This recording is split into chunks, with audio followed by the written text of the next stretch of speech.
Good morning everyone, কেমন আছো তোমরা সবাই? আশা করছি সবাই অনেক ভালো আছো।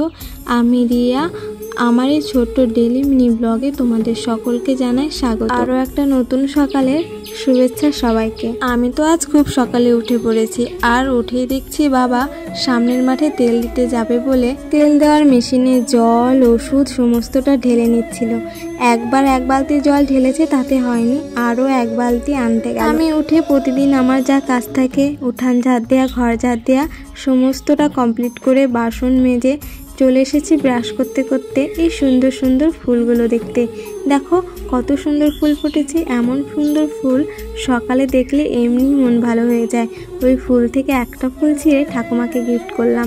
জানো, আমি কোনোদিন কাউকে ফুল গিফট করিনি, আর কেউ আমাকে করেনি, বাদ দাও ওসব। তো আমি ফ্রেশ হয়ে চা বানিয়ে খেয়ে চলে এসেছি রান্নাঘরে রান্না করতে। আমি আর আমার সঙ্গী সাথী আমার ঠাকুমা আমাকে সব কিছু কেটে কুটে গুছিয়ে দিচ্ছিল।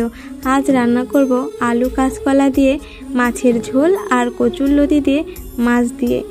তো কচুরলতি কে কে খেতে ভালোবাসো অবশ্যই কমেন্টে জানিও। আমি লতি যেভাবেই রান্না করুক আমার খুব ভালো লাগে খেতে। মনে হয় তাড়াতাড়ি ভাত খাওয়া হয়ে যায়, চলে যায় তাড়াতাড়ি পেটে, এরকম ছোটবেলা থেকেই ফিল হয়। তো ঠাকুমা কেটে দিচ্ছিল আর আমি সব কিছু ধুয়ে গুছিয়ে নিচ্ছিলাম। কাঁচকলাটা প্রথমেই ধুয়ে হলুদ মাখিয়ে নিলাম। এদিকে আমি রান্না শুরু করে দিয়েছি, আর ঠাকুমা কচুরলতি কাটছে। কচুরলতির আঁশগুলো ছাড়াতে অনেক টাইম লাগে। আমি তো রান্না শুরু করে দিয়েছি, আমার রান্না প্রায় শেষের মুহূর্তেও চলে এসেছে, কিন্তু দেখছি ঠাকুমার কচুরলতি কিছুতেই কাটা শেষ হচ্ছে না। প্রতিদিনের তুলনায় আজকে একটু সকাল সকাল উঠেছি, যাতে সকাল সকাল রান্না করতে পারি। প্রতিদিন লেট হয়ে যায়, আর এই গরমে না ভালো লাগে না, ঘেমে নিয়ে একাকার হয়ে যায়, খুব কষ্ট হয়। বেশি বেলা হয়ে গেলে অনেকটা রোদ উঠে, তাই ভেবেছি আজ থেকে যতটা পারি সকালে ওঠার চেষ্টা করব। তো দেখো আমি মাছের তরকারি রান্না করা শুরু করে দিয়েছি, আর আমি প্রথমে আলুটা ভালো করে ভেজে নিয়েছিলাম, আর পরে কলাটা দিয়েছিলাম যাতে কলাটা গলে না। আমার তো মাছের তরকারি কমপ্লিট হয়ে গেছে, কিন্তু ঠাকুমার তো লতি কাটা হয়নি, তাই কিছুক্ষণ বসেছিলাম ভাত তরকারি নামিয়ে। ঠাকুমার কাটা হলো, তারপর ভালো করে ধুয়ে লতিটা কিছুক্ষণ ভালো করে ভাপিয়ে নিয়েছি।